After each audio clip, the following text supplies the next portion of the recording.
6:14, I'm calling to order a meeting of the Nassau County Interim Finance Authority Audit and Internal Controls Committee. The agenda is before you. I will point out that in addition to a quorum of the Audit Committee, 2 other members of the board are present, and all members of the board who are present for this general meeting are here for the committee meeting and are welcome to ask questions during the conduct of the meeting, which may limit the amount of questions that get asked in the general meeting, if any. With that, we have action items for the audit committee. The first is the approval of the minutes from our October 15th, 2020 meeting. Lester or Adam, would one of you like to move that we approve that? So moved. Second. The motion's been made and seconded. All in favor, please say aye. Aye. Aye. Aye as well. The minutes are approved. The second is a resolution for authority to submit our financial statements to the rest of the NIFA board. Again, as I've mentioned, all are present in attendance and are able to ask questions of the external auditors. I will, before introducing our team from RSM, our external auditors, I will point out that with this year's financial statements, what is interesting is that at the end of the year, which is when the financial statements are measured and the data is audited, our balance sheet was quite small, headed toward a few more years of paying off debt and quite frankly, NIFA disappearing in its present form or to a lesser form.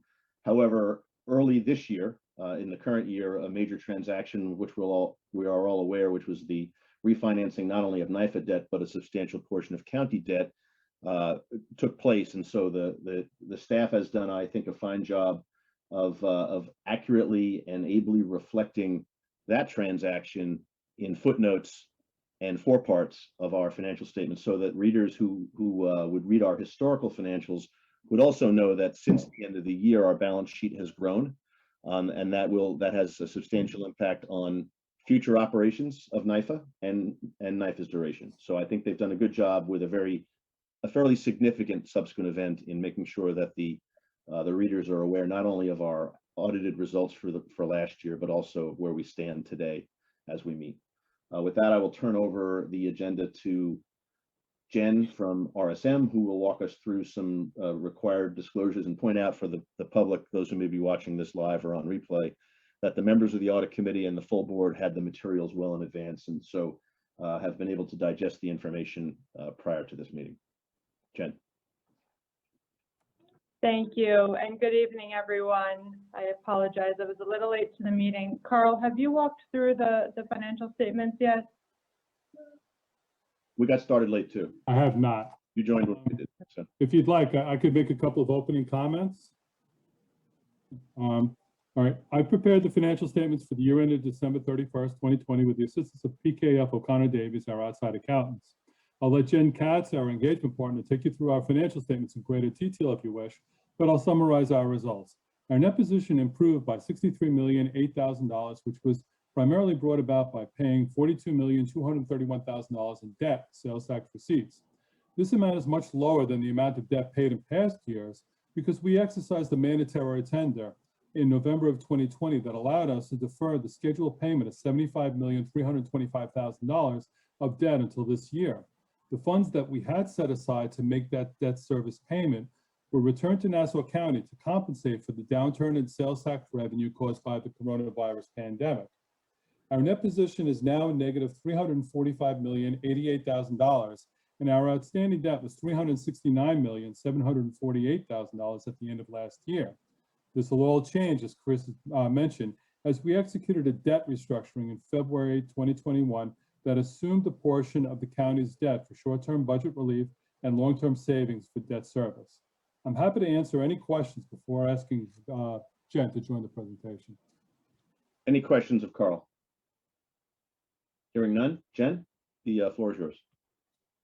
Thank you. So just want to report a few required communications to you so that you can fulfill your responsibility as those charged with governance. I want to report that there were no new accounting pronouncements that were adopted this year. Essentially, as a result of the pandemic, the GASB postponed any pronouncements that would have been effective for this year, for the 2020 period that was under audit. So there were no new accounting pronouncements.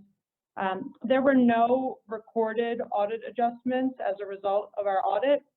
and there are no uncorrected misstatements. So that means there were no items that we may have identified in the audit, brought to the attention of management. Management said it was immaterial and passed on it. We didn't have any of those entries. In the financial statements toward the back is our opinion in accordance with government auditing standards. And essentially what that does is it tells you in that opinion that we didn't identify any deficiencies in internal control that are considered significant deficiencies or material weaknesses. However, that doesn't mean that there aren't items that could exist. We just did not identify any during our audit or as part of the objectives of our audit work. Also, in our required communications letter, we highlight for you the significant accounting estimates. And the reason why we highlight the estimates every year for you is because this is the area where there could be management bias. There could be judgments that are made in order to determine the estimates. The estimates that are in your financial statements, the first one reported here is OPEB, other post-employment benefits liability. So NYPA does use an outside actuary to calculate that amount. And then RSM uses our internal actuaries to also verify the actuarial assumptions are reasonable. And we look at underlying census data that's used in the actuarial calculations. So based on the work that we did, we concluded that the estimates for OPEB are reasonable. The next estimate listed here is fair value of interest rate swaps. Similar situation, NYPA management does engage an outside specialist to help with the valuation. And then internally at RSM, we use our pricing specialist to help us value the swaps. So as a result of the work, we concluded that management's estimates of fair value of the interest rate swaps were reasonable. And not to interrupt you, but this is one area where you won't have to do the work next year because part of the refinancing in February was that the swaps were terminated and paid off. So you'll Correct. not the transaction, but you won't have to do this at the end of next year. Correct. Great, thank you. And fair market value of investments is the other estimate listed here. We confirm all of the investments, and then we take the listing of investments that have been confirmed, and we independently determine fair value for each one. So based on the audit work that we did, we concluded that fair value of investments as recorded by management is reasonable. Really, the only other items in here, we included a draft of the management representation letter. I can let you know that there really have not been any significant changes in this management representation letter compared to what you may have seen in the past. So this is really the last step after your approval of the financials. We have management sign this, and then we're in a position to issue our signed opinions. So any questions for me at this time? Just probably by what by now might seem like standard questions that I've asked you every year since you've been with us, but during the course of the audit, I presume that management answered any and all questions and provided all the documentation you requested. Yeah, we had the full cooperation of management, even in this remote work environment, because we were working remotely for the entirety of the audit. Carl and everyone else at NYPA was very cooperative and gave us the information that we requested. Great. And of course, you're aware that had that not been the case, you had redress through any member of the board or the audit committee, and none of us reported or are reporting any such circumstances. So thank you for that. And of course, the representation letter, there's nothing in the representation letter that's curing any lack of information you got. It's all what you would have expected to see in this audit. Great. Correct. I have And really, Good. oh, sorry. No.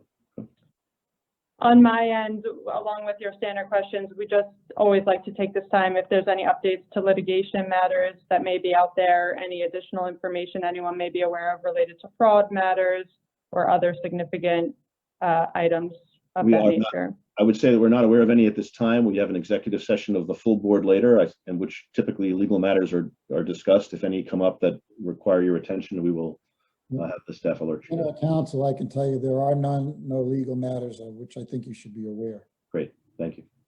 Thank you. Any further questions for Jen, or can we move to the adoption of the financials? I hear none. The next item. Thank you very much for your team's hard work. You were doing this probably last year during the pandemic, wrapping up. It's an unusual circumstance, and we appreciate the fact that your team was able to find healthy and safe ways to continue to serve us using available technology and in a remote environment. We appreciate that. Yes, thank you, Jen. Appreciate that, and thank you all, and Thank nice you. to see you. Great. Chris, you still have to Evening. vote. I know, yeah. Item 3 on the agenda I'll is, say- go ahead. Item 3 on the agenda is a resolution to give us the authority to submit the annual and statutory reports to the, item 2 rather, of the audit report to the NIFA directors. Would somebody like to move resolution that is referenced at 2F? So moved. Move. Any Second. discussion? All in favor? Aye. Aye. I vote aye, and this is moved to the full board. As I mentioned earlier, the full board was present for this meeting and may have no further questions at the full meeting, or they may. The next item on the agenda regards our annual and statutory reports, which include but are not limited to the audit we've just approved. Evan, you're on mute. Sorry. Apologize. NIFA is required to annually issue numerous reports pursuant to the NIFA Act, the Public Authorities Law, the Public Authorities Accountability Act of 2005, and the Public Authorities Reform Act of 2009. So the 2020 annual report of the authority is one such report and was provided to each of the directors in advance of this meeting. The report briefly discusses the structure, mission, and accomplishments of the authority through December 31st, 2020. And it also includes a summary of key litigation.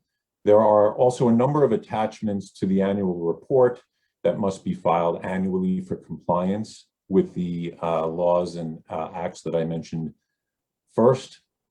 And as listed in your committee materials, these reports include the authority's report on debt issuance, our audited financial statements, our report on investments, our prompt payment report, our procurement contracts guidelines, our property disposition report, our mission statement and measurement report, and code of ethics. For completeness, we have attached the NIFA bylaws to our report. So the report and the attachments are submitted for the committee's review and recommendation that they be approved by the board at its next meeting, scheduled for just after the audit committee adjourns. If you have any questions, I'd be happy to answer them.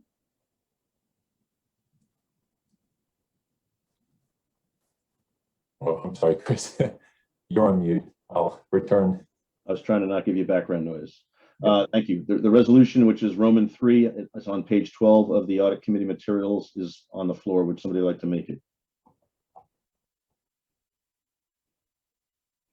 Lester or Adam? Sorry. So moved. Second. All in favor, please say aye. Aye. Aye.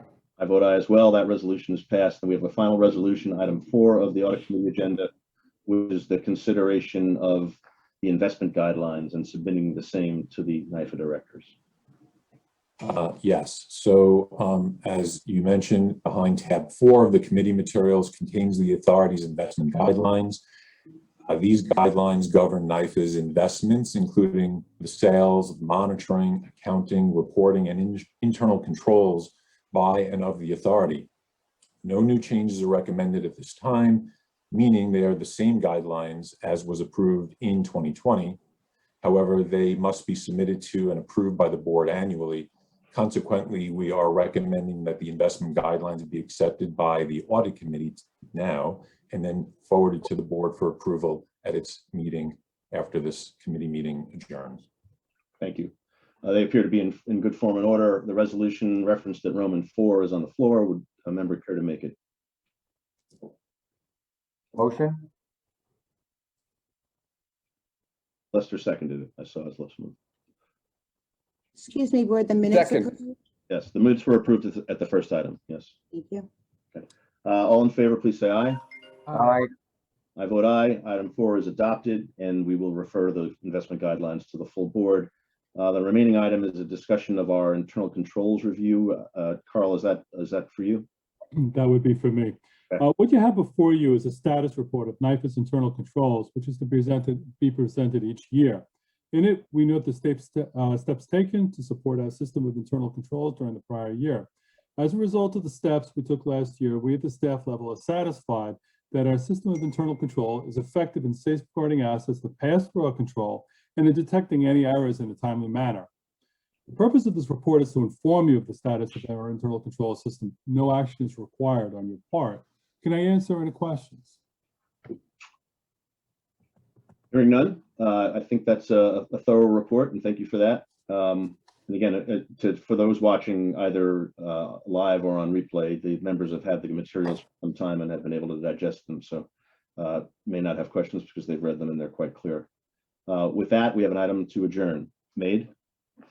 So moved. Second? Second. All in favor? Aye. This committee is adjourned. We refer to the full board is ready.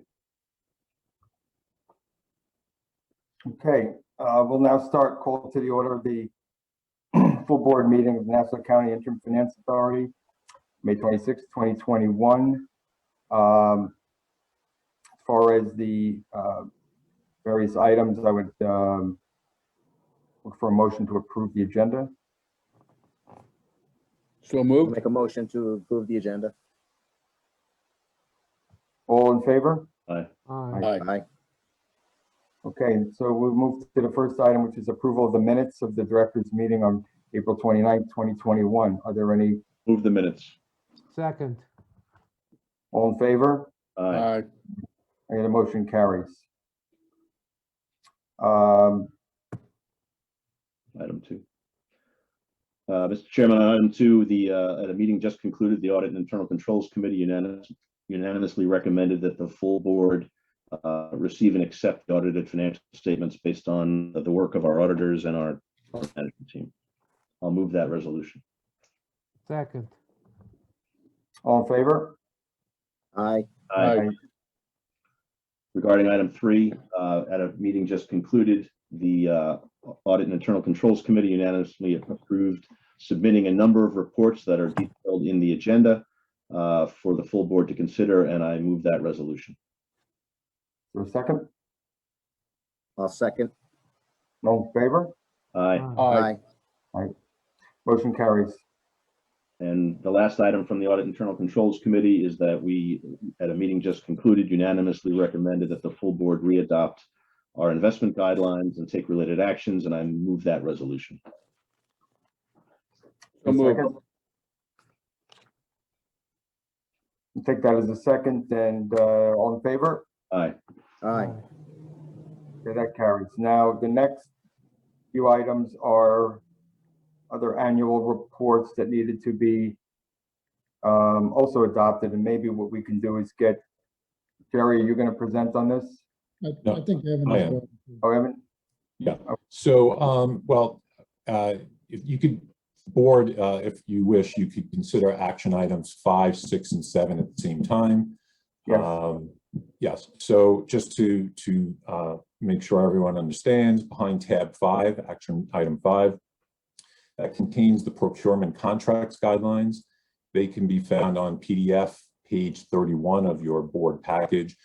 And they govern the authority's procurement contracts, which are agreements for the acquisition of goods and services of any kind. Tab action item 6 contains the property disposition contract guidelines. They can be found on PDF page 90 of the package, and they govern the use, awarding, monitoring, and reporting of contracts for the disposal of property. And the last item, 7, that contains our code of ethics, and they are located on PDF page 98 of the package, and that lists the standards and principles of conduct that applies to the authority's employees, directors, and former employees. So those 3 guidelines are being submitted to the full board for approval. And Evan, I no have changes, just one question. no changes are recommended, so they are identical to last year. I think you answered my question, so we can all assume that when under requirement of our statute that we have to have these forms adopted and approved each year. And I believe you just stated they're identical to what we adopted in April of 2020. That is correct. On that, I'd make a motion that we accept all 3 series of those documents as outlined by Evan. Second. All in favor? Aye. Aye. Okay, that That carries. Next item 8 on the agenda is authorization to acquire directors and officers liability insurance. Carl is going to handle this. Carl? Okay. As requested by the board at a prior meeting of the directors, I reached out to the New York State Office of General Services, our customary provider for insurance, in late 2019 to procure quotes for a directors and office insurance policy.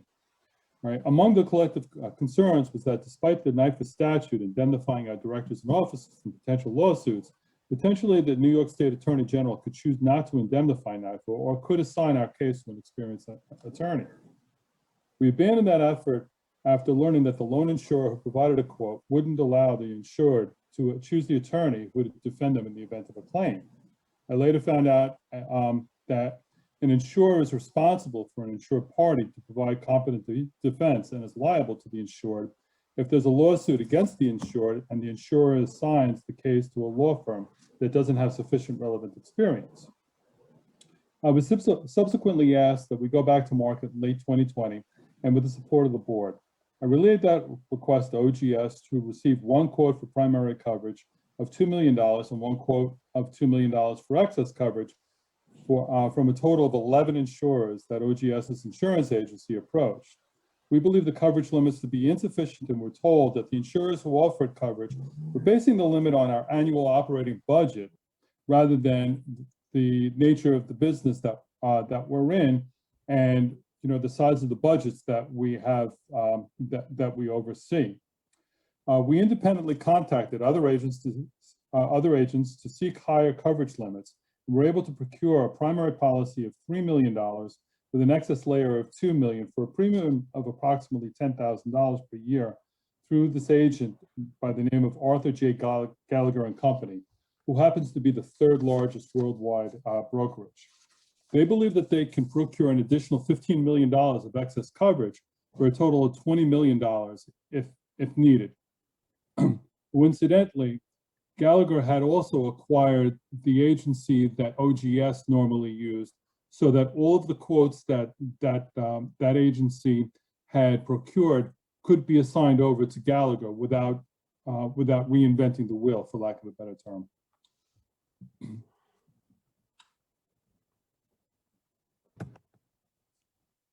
Any questions? None. Is there a motion? So moved. second, All in favor? Aye. Right. Aye. And for the record, I'm voting present. There are 4 members who have voted affirmatively, Adam, so that is sufficient for the motion to pass. Okay, the motion carries. Now we would, before adjourning, we would entertain a motion to go into executive session under section 105 of the Public Officers Law, discussing matters of litigation, ratings, other personnel matters. I'll move that we go into executive session to discuss legal and other employment-related matters, during which time no action will be taken. Is there a second? I'll second that. Second. All in favor? Aye. Aye. Aye.